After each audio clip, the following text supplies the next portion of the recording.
Chapter 24. Jarvis went back to Arthur's house. He looks through the drawers and finds an article that Arthur wrote called Private Essay on the Evolution of a South African. The article describes the difficulty of being born a South African. Now that can mean just about anything right now. It can be an Afrikaner, it can be an English-speaking South African, a colored man, or even a Zulu. As a boy, it is easy to love your country because you see nothing but the good. However, as a man, you begin to see the ugly side, the hate and the fear that infest your country once you look past the beautiful facade. It's like loving a woman that is both cold and loving, mean yet in need of security. In the article, Arthur wrote that he had good parents who taught him how to be a good man, but they didn't teach him about the real South Africa.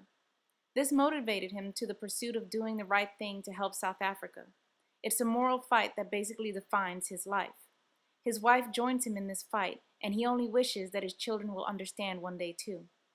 Jarvis continues to gain a deeper understanding of his son as he reads these articles.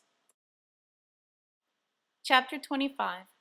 The Jarvises go to spend a day with one of Mrs. Jarvis's favorite nieces. While his wife and niece went to town, Mr. Jarvis stayed behind to read the newspaper. He read about how people were still excited about the new gold found in Odendal's rust. Someone, quote-unquote, with authority was warning people not to keep buying the stocks at high prices because they may not be worth that much.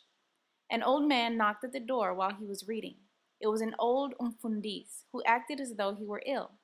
He sat on the steps, and Jarvis had to be patient with him and also careful not to touch him because that wasn't the custom between blacks and whites where Jarvis is from. The old man fumbles with his wallet and takes out a paper with the address on it. He's looking for a girl that used to live in Nutsheni. Now, the identity of the old man is not given yet, but we can deduce that it's actually Khumalo, and he's in shock because he didn't expect to meet up with Mr. Jarvis here.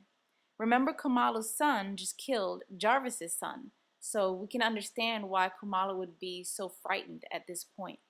Now, just think back to when Khumalo had a friend drop him off at the train station when he was leaving for Johannesburg. Remember that friend asked him to look for a certain girl who moved to Johannesburg from Nutsheni. And here Khumalo is following through on his promise to check up to see whatever happened to that girl. Jarvis recognizes Khumalo, but doesn't know the connection between the two of them. He just sees that this old man is afraid of him. He eases Khumalo into telling him what's wrong. When Khumalo tells him that his own son killed his son, Jarvis is quiet and walks off, but he comes back and tells Khumalo that he's not angry at him. The mistress of the house comes back and was able to tell Khumalo that the girl he was looking for was fired. She was arrested for making liquor in her room and went to jail for a month. After that, no one knows what happened to her. Chapter 26. The first line states, "The great bull voice is speaking there in the square." The description of the voice is simply poetic, and I'll read a paragraph from page 217. There are those who can be moved by the sound of the voice alone. There are those who remember the first day they heard it as if it were today, who remember their excitement and the queer sensations of their bodies as though electricity were passing through them. For the voice has magic in it, and it has threatening in it, and it is as though Africa itself were in it. A lion growls in it, and thunder echoes in it over black mountains. And the voice that they're speaking of is John Khumalo's voice. Dubula, the Shantytown guy, and Tomlinson, another guy involved in the South African movement, they're listening to John speak, and they remark that the voice is powerful, but the brain is dumb.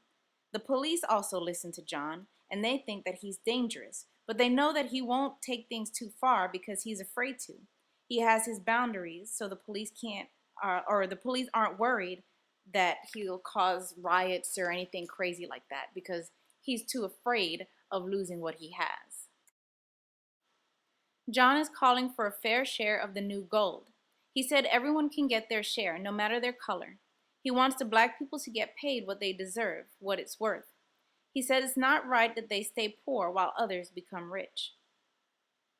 This reminds me of what's going on now with the Occupy Wall Street and similar protests going on.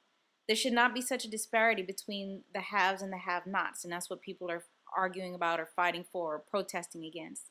The rich and the middle class and the poor should not be as separated as they are right now. John is calling for a strike. He can become more fierce and stir the people up more and more, but he's afraid of going to jail and losing his paycheck. And so he kind of stops short of getting people too worked up because, he's kind of fond of being around people who feed his ego. He doesn't want to be locked up in jail and taken away from all of that stuff that he's used to. Kumalu is actually impressed by his brother's gift of speech. He's sitting there listening to his brother talk. He's impressed, but he's disappointed in what John is saying. In the next section, we hear the narrator's voice telling us that it would be a very serious matter if the 300,000 black miners went on strike. The whites are nervous of the madness that would ensue. There are rumors spreading that all workers, not just the miners, would strike, and the white people realize just how dependent they are on the black labor. The next section discusses how the strike came and went. Only the miners striked, and 3 black miners ended up dying because of some violence that broke out. But now, things are back to normal. The church, or the diocese in Johannesburg, tries to step in and say that the miners' union should get some attention, but no one really listens to them in that regard. Everyone knows that the gold mines are responsible for the very existence of South Africa, and that paying the workers more would threaten the very existence of South Africa itself. There are people who would rather not think about this whole issue because then you'd have to begin thinking about other social problems, and what good would that do? All is quiet. All is quiet. The narrator tells us that nature is never quiet. Nothing is ever quiet except for fools.